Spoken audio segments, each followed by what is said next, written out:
foi a última vez que você se perguntou a respeito da importância do seu trabalho? Eu venho fazendo essa pergunta de tempos em tempos ao longo dos vídeos porque eu acho que é uma pergunta que a gente tem que fazer constantemente. Não no sentido de a gente ativar a nossa insatisfação, mas no sentido da gente ampliar a nossa reflexão acerca das possibilidades de repente, ressignificar a natureza do nosso trabalho, fazer algumas coisas de uma outra maneira. A gente sabe que a gente passa a maior parte do tempo no nosso trabalho, com os nossos colegas. Muitas vezes a gente sai de manhã, almoça na rua, volta para casa somente à noite. E o que significou esse dia na minha vida? E o que significou essa semana no meu mês, esse mês no meu ano e assim por diante?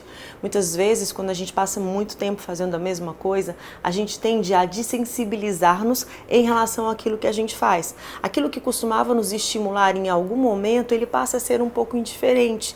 E aí a gente passa a ser mero executor de uma determinada tarefa, como brincou com a gente o Charlie Chaplin naquele filme Tempos Modernos, em que a pessoa passava aquele tempo todo parafusando e desparafusando, sem ter a menor ideia do significado daquilo e de qual é a importância e a relevância do meu trabalho, inclusive na vida de pessoas que de alguma forma dependem dele. Então, assim, é uma pergunta extremamente importante e que não repercute somente no trabalho em si e nem só para a vida daquelas pessoas que de alguma forma recebem a contribuição do nosso trabalho, mas para nós mesmos, no sentido de que por que eu estou saindo de casa todos os dias, o que significa esse tempo que eu passo trabalhando e, além de tudo, para que eu possa sempre estar pensando em novas possibilidades, em novas perspectivas dentro do próprio trabalho que eu executo.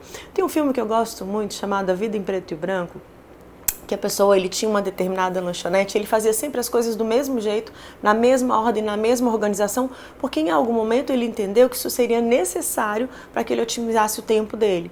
E um dia a pessoa fala assim para ele, a pessoa que ajudava ele não chega para ajudá-lo, e aí ele fala assim, você não chegou, eu não sabia o que fazer, e ele falou assim, mas você podia ter feito isso sozinho. E aí, um belo dia, ele resolve fazer algumas coisas da sua própria maneira, usando um pouco da sua autonomia, e ele vai colocar o quanto que isso foi interessante, o quanto que foi agradável e prazeroso. E aí ele fala, eu fiz as coisas não necessariamente na mesma ordem, e eu pude dar uma cara minha àquele trabalho que eu executo. Aquele trabalho fez um sentido para mim, não importa quão simples ou quanto complexo esse trabalho seja, mas importa que ele seja minimamente gratificante e prazeroso para aquele que o executa. Essa é a nossa reflexão de hoje.